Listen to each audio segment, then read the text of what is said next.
5ই আগস্টের পর একটি রাজনৈতিক দলের আত্মসাৎ দেখেছে জনগণ। কারা পায়ের রগ কাটে তাদের জনগণ চেনে। ঘোলা পানিতে ৭১-এর বিরোধিতাকারী জামায়াত মাছ শিকারের চেষ্টা করছে বলে মন্তব্য করেছেন বিএনপির সিনিয়র যুগ্ম মহাসচিব রুহুল কবির রিজভী। রোববার ২৯শে ডিসেম্বর জাতীয়তাবাদী রিকশা ভ্যান অটো শ্রমিক দলের পক্ষে বিএনপির প্রতিষ্ঠাতা প্রয়াত রাষ্ট্রপতি জিয়াউর রহমানের সমাধিতে শ্রদ্ধা জানানো শেষে সাংবাদিকদের সাথে আলাপকালে তিনি এ মন্তব্য করেন।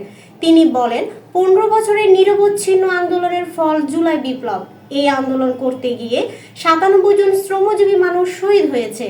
তাদের অবদান গোটা জাতিকে অগ্নিগর্ভ করেছে। তিনি বলেন, ১৯৭১ সালে জামায়াতে ইসলামী দেশের বিরুদ্ধে অংশ নিয়েছিল।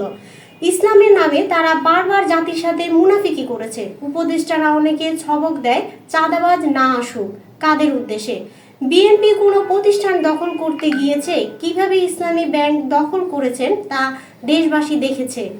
পাড়ায় মহল্লায় সিএনজি বাস স্ট্যান্ড দখল করেছেন। কারা রক কাটে পার্টির জনগণ তা জানে। তিনি বলেন, আপনাদের ৭১-এর ভূমিকা কি তা জনগণ জানে। আপনারা বাংলাদেশের বিরুদ্ধে অবস্থান নিয়েছিলেন। রুহুল কবির রিজভী বলেন, আপনারা আওয়ামী লীগের সাথে নির্বাচনে যাননি, বিএনপিও যায়নি। আপনারা ইসলাম নিয়ে রাজনীতি করেন। ইসলামের কাজ কি বারবার মুনাফিকি করা? ১৯৭১ থেকে ২০২৪ কখনোই বিএনপি গণতন্ত্রের বিরুদ্ধে আপোষ করেনি। ৫ই আগস্টের পর আপনারা কি করলেন? ভারতের সাথে সম্পর্ক উন্নয়ন করতে চান।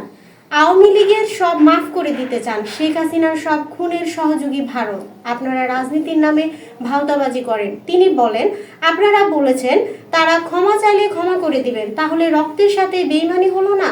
ঘোলা পানিতে মাছ শিকারের চেষ্টা করা হচ্ছে। দেশের মানুষ সব জানে।